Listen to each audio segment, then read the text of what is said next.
거룩하신 우리 하나님 아버지, 이렇게 또 우리에게 주 예수를 통하여 새날을 열어주시고 주 앞에 나와 정말 기도하며 찬양하며 하나님과의 만남의 시간으로 하루를 또 시작하게 하심을 감사를 드립니다. 하나님, 우리의 기도에 귀를 기울이시고 우리 심령의 간구를 들으사 우리에게 응답해 주시되 하나님의 신령한 것으로 넉넉한 것으로 주님이 인도하셔서 우리가 주의 것으로 충만하게 도와주시고 성령의 충만한 인도로 말미암아 우리 모두가 다 하나님의 뜻을 이루어가는 복된 삶을 살아갈 수 있도록 역사하시고 인도하여 주시옵소서. 감사하고 예수님의 이름으로 기도합니다. 아멘. 하늘에 계신 우리 아버지여, 이름이 거룩히 여김을 받으시오며 나라의 마옵시며 뜻이 하늘에서 이룬 것 같이 땅에서도 이루어지이다.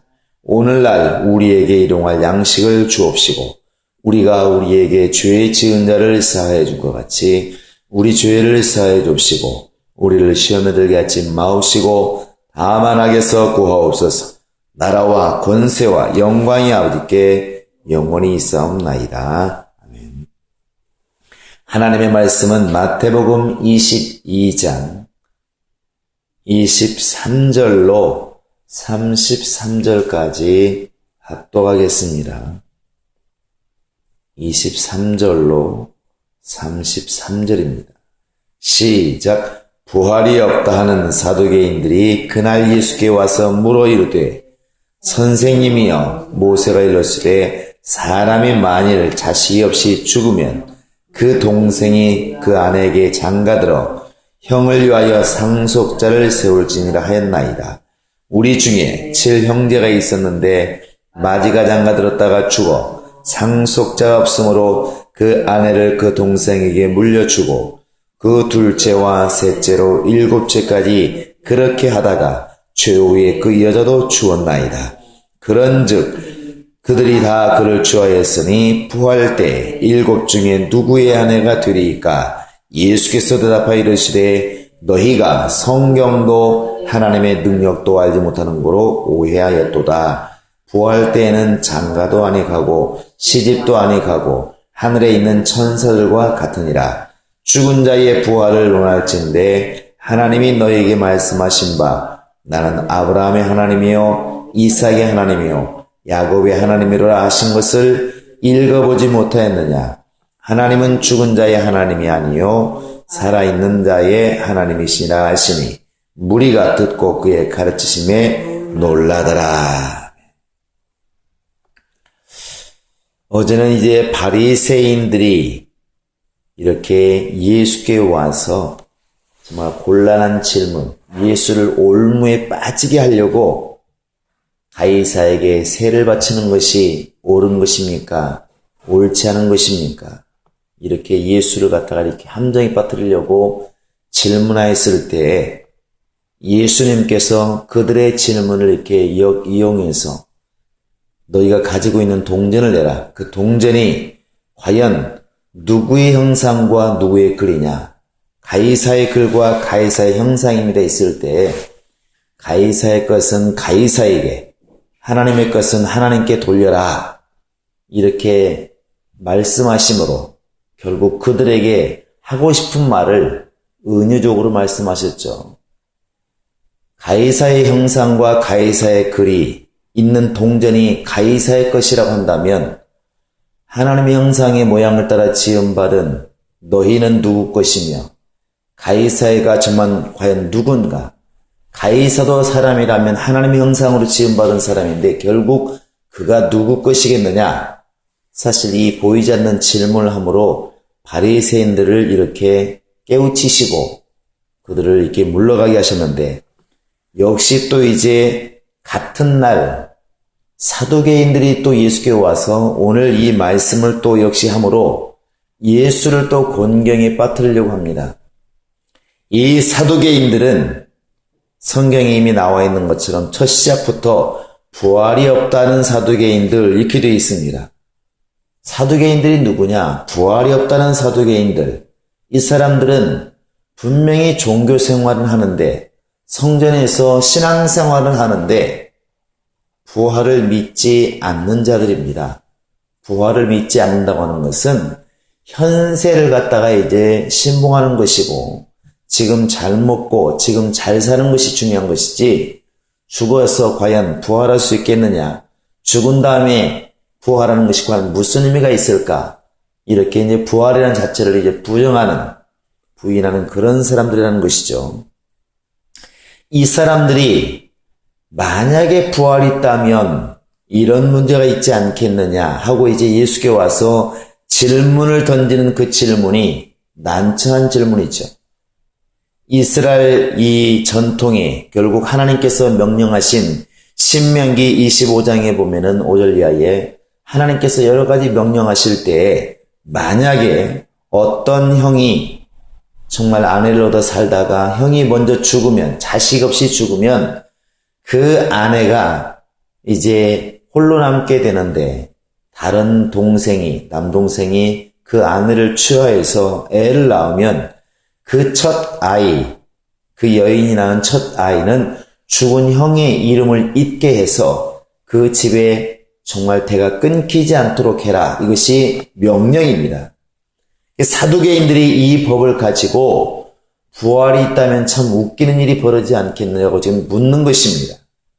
만약에 부활이 있다고 한다면 형이 아내를 데리고 살다가 형이 죽어서 둘째가 그 아내를 대신 데리고 살았는데 또 둘째도 죽고 또 결국 둘째도 아이를 못 낳고 죽었는데 셋째가 또 그 아내를 데리고 살고, 이렇게 7명이 한 여인을 데리고 살았으니 만약에 부활이 있다고 한다면 부활했을 때 7형제가 다 살아났을 때 여자는 1명이요, 정말 남자는 7명인데 과연 누구의 아내가 되겠는가? 이 말은 이제 부활이 있다고 한다면 이런 일들은 어떻게 일하고 있을 수 없다고 하는 것을 이제 내포하고 있는 것입니다. 결국 부활이 없다고 하는 사두개인들이 자기들의 주장, 자기들의 생각이 옳다 하는 것을 이제 예수께 말씀하시면서 예수께 이 곤란한 질문을 던지는 것이죠.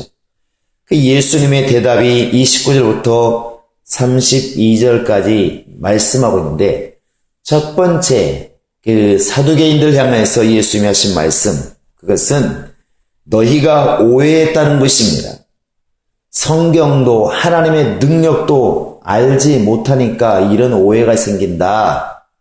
이 말 속에는 이 세상의 잣대, 육체를 가지고 있는 인간들에게 주어진 하나님의 그 법, 하나님의 율법을 가지고 영의 세계, 바로 영혼이 부활해서 가는 그 세계를 가늠하지 말라는 것을 내포하고 있습니다.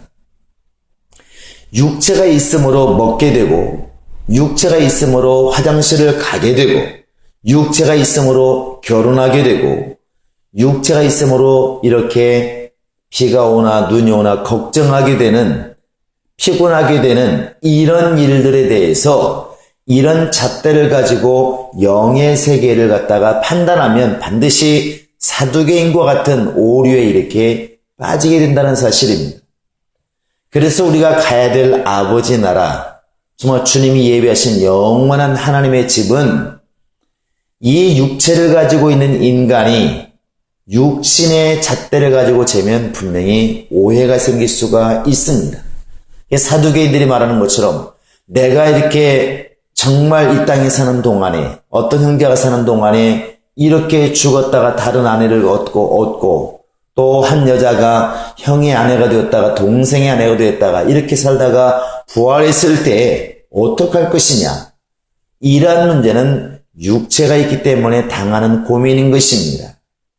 육체라고 하는 것이 있기 때문에 결혼할 수밖에 없는 것이고, 왜냐하면 이제 육체라고 하는 것은 영원하지 못하기 때문에 유한한 존재이기 때문에 결혼하지 않으면 자식을 낳을 수가 없고, 자식이 없다고 하는 것은 결국 그 대해서 모든 인류는 멸망하고 말 것입니다. 그러니까 육체가 있으므로 결혼이 필요한 것이고, 육체가 있으니까 땅의 양식이 필요한 것이고, 육체가 있으니까 피곤하여서 사람 피곤한 것을 걱정하고 잠이라고 하는 것이 이렇게 필요한 것처럼 이 사두개인과 같은 이런 오류 때문에 신앙이 손해보고 이 사두개인과 같은 이 정말 사고 때문에 예수를 공격하지 않는, 교회를 공격하고 하나님을 공격하지 않는 신앙을 가지기 위해서는 육신의 잣대를 가지고 바로 영의 세계를 절대로 판단하지 말라는 것입니다. 우리가 흔히 많은 말로 그런 말 하죠. 하나님의 나라에 가면 화장실이 있을까? 거기서도 선악을 알게 하는 나무 열매를 먹는다고 그러는데 과연 화장실이 있을까?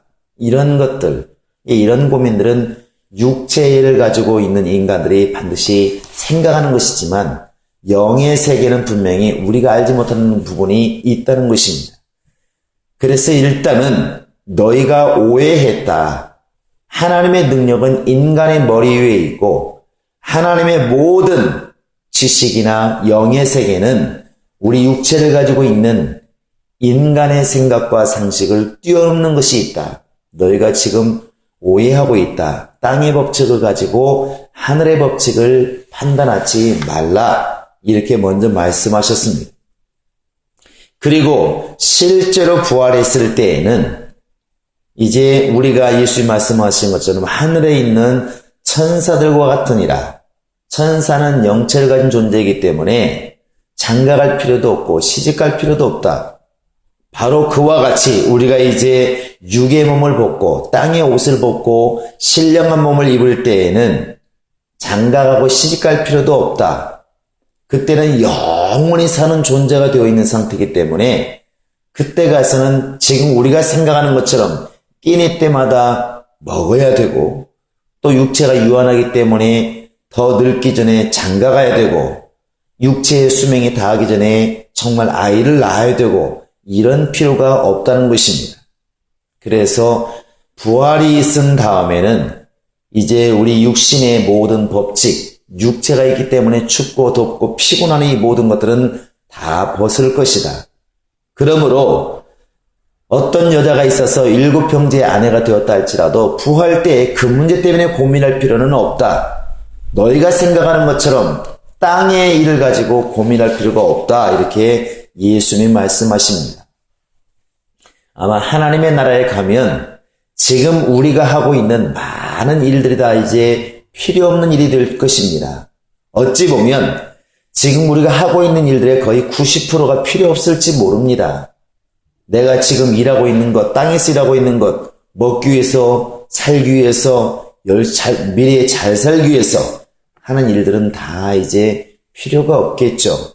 잠자는 것도 필요 없을 것이고, 장가가는 일도 필요 없을 것이고, 이렇게 필요한 몸의 건강을 위해서 운동하는 것도 다 필요 없을 것이고, 이런 것들이 다 사라지고, 병들까 봐서 걱정하는 것도 근심하는 것도 다 사라지고, 나 집 없이 살면 앞으로 고생하지 않을까 이런 집 때문에 고민하는 것도 분명히 다 사라질 것입니다. 이런 것들로 인하여 오해하지 말라. 예수님이 이렇게 말씀하셨습니다. 또한 31절, 32절에서 주님께서 더 분명하게 말씀하십니다. 죽은 자의 부활을 논할진대 하나님이 너에게 말씀하신 바 나는 아브라함의 하나님, 이삭의 하나님, 야곱의 하나님이라 하신 것을 읽어보지 못하였느냐. 하나님은 죽은 자의 하나님이 아니요 살아있는 자의 하나님이시다 이렇게 말합니다. 이 무슨 말일까? 아브라함도 죽었고 이삭도 죽었고 야곱도 죽었는데 어떻게 살아있는 하나님이라고 이렇게 말을 할까? 이것은 육신의 생명으로 보면 그 살아있는 동안에 분명히 만났던 하나님 이렇게 말할 수 있고 더 우리가 영적으로 보면 하나님은 분명히 우리 인간들과 만나실 때 그냥 얼굴만 만나신 것이 아니고 반드시 이렇게 약속으로 만나신 하나님이십니다. 그래서 아브라함에게 하신 말씀 그렇게 말할 때는 곧 다른 말로 말하면 아브라함에게 하신 언약 이렇게 되어 있습니다.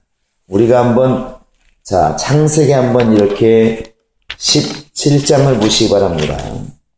우리 한번 7절부터 볼까요? 시작. 내가 내 언약을 나와 너 및 너 대대로 후손 사이에 세워서 영원한 언약을 삼고 너와 내 후손의 하나님이 되리라. 내가 너와 내 후손에게 내가 거류하는 이 땅, 곧 가나안 온 땅을 주어 영원한 기업이 되게 하고 나는 그들의 하나님이 되게 하리라. 이렇게 말하고 있습니다. 자, 이렇게 하나님께서 아브라함에게 약속하고 있는데 그 약속이라는 것이 결국 아브라함에게 하신 약속입니다. 아브라함에게 이런 약속을 하는 것이죠.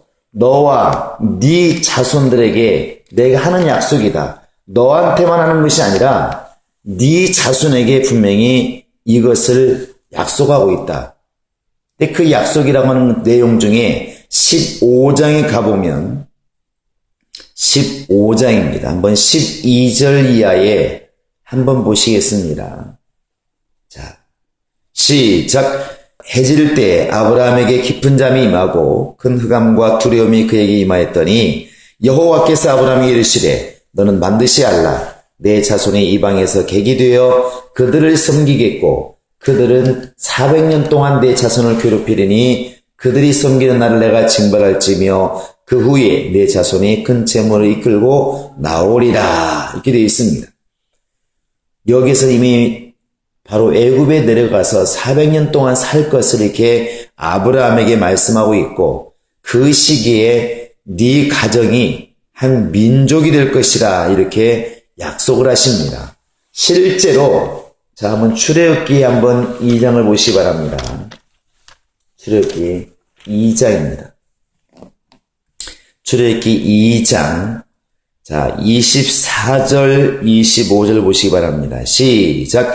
하나님이 그들의 고통 소리를 들으시고 하나님이 아브라함과 이삭과 야곱에게 세운 그 언약을 기억하사 하나님이 이스라엘 자손을 돌아보셨고 하나님이 그들을 기억하셨더라. 이제 애굽에 내려간 지 요셉을 앞세워서 애굽에 들어간 지 430년이 지난 다음에 이스라엘 사람들 이미 아브라함은 땅으로 돌아가서 정말 이제 완전히 흙이 되었지만 이삭도 야곱도 죽어서 땅으로 돌아갔지만 이스라엘 남은 사람들이 하나님께 기도하였더니 하나님이 어떻게 말씀하시느냐?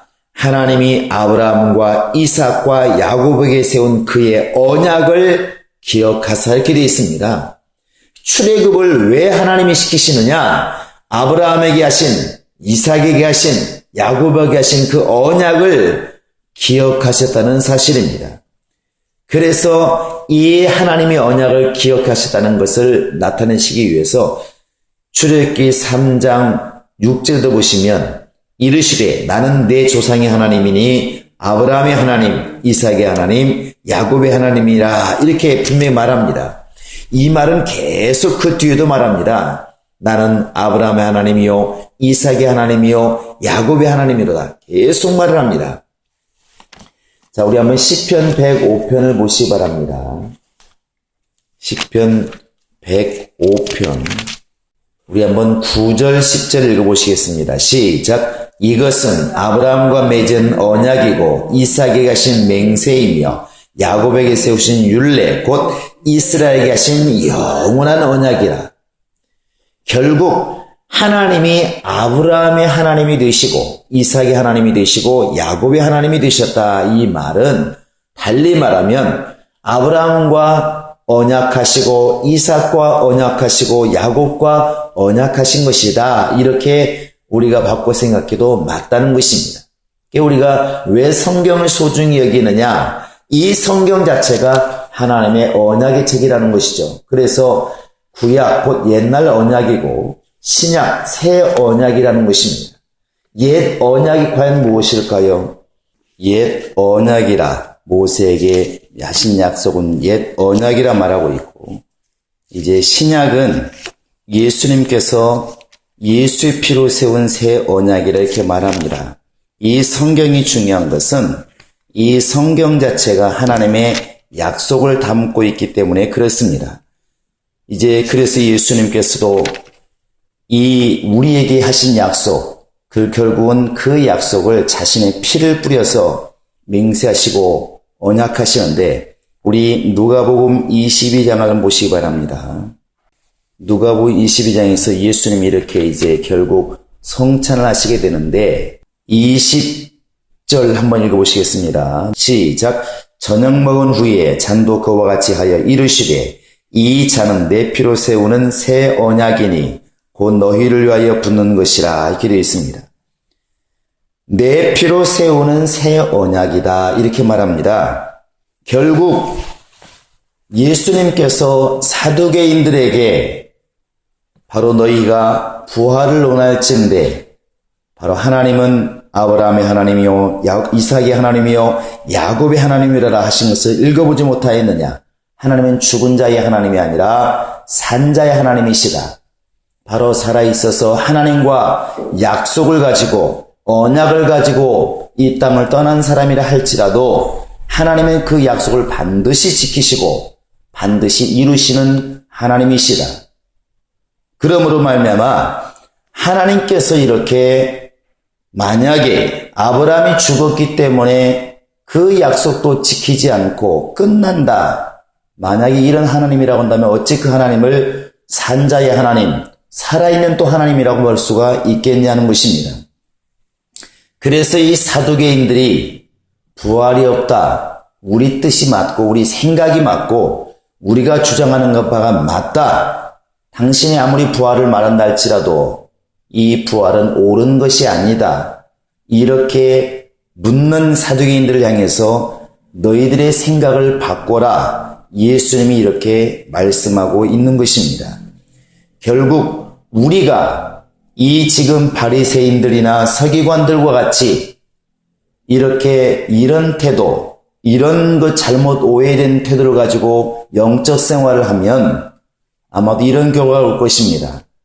정말 나를 사랑하는 열심이 내 성전을 삼키라 하신 예수의 말씀처럼 우리는 열심히 한다고 할 수 있지만 그것이 오히려 주님께는 고통이 되고 하나님께는 고통이 되는 이런 일들이 있지 않을까.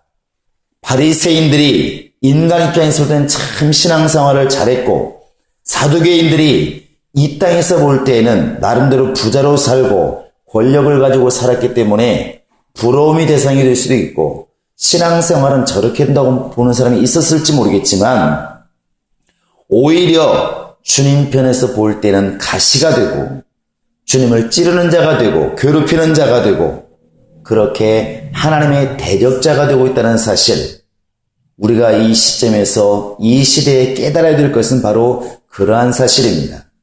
이 땅의 법칙이나 이 땅의 생각을 가지고 육의 생각을 가지고 육신의 생각을 가지고 하나님의 나라를 판단하면 우리가 이와 같이 사두개인들처럼 예수를 대적하는 자가 될 것이고 믿음 자체가 분명히 빗나가는 자가 될 것이고 예수를 죽인 자들이 이방인들이 아니라 전혀 신앙 없는 사람들이 아니라 가장 하나님을 잘 믿는다고 하는 제사장들, 바리새인들, 이들이 결국 예수를 죽였다는 사실을 우리가 상기해 보면 어제 보았던 바리새인들이나 오늘 본 사두개인들, 과거에 그들이 그랬다는 것이 아니라 오늘 우리가 지금 바리새인의 입장에 있지는 않는지, 내 의를 주장하는 바리새인의 입장에 있지는 않는지, 아니면 사두개인들처럼 말로는 부활을 얘기하지만 부활을 위해서 아무것도 준비하지 않고 예비하지 않고 정말 부활을 바라보는 사람답게 살고 있지 않다면 결국 우리도 우리 자신도 모르게 예수를 오히려 괴롭히고 입으로는 주님을 찬양하지만 생활에서는 예수를 괴롭히는 그러한 신앙을 가질지도 모릅니다. 그러므로 이 아침 우리가 기도할 것은 너무나 분명합니다.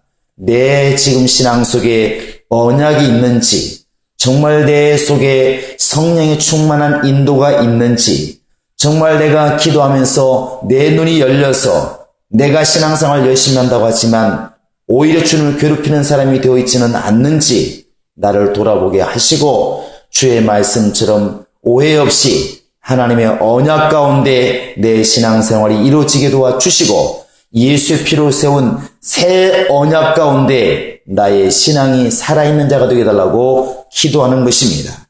이 아침에 우리가 기도할 때 하나님, 내가 바리새인처럼 사두개인처럼 신앙의 모양은 있으나 경건의 모양은 있으나 하나님을 섬기는 능력이 부족한 그런 신앙이 아니라 이제 성령을 따라서 예수의 피로 세운 새 언약 가운데 내 영혼이 거하게 도와주시고 주님을 사랑한다 하면서 성전을 삼키는 일이 발생하지 않도록 정말 입술로는 주를 사랑하지만 마음은 멀어버린 이런 불쌍한 신앙에서 벗어나게 도와주시고 참된 신앙이 내 안에 있게 하소서. 우리 다 같이 기도하시겠습니다.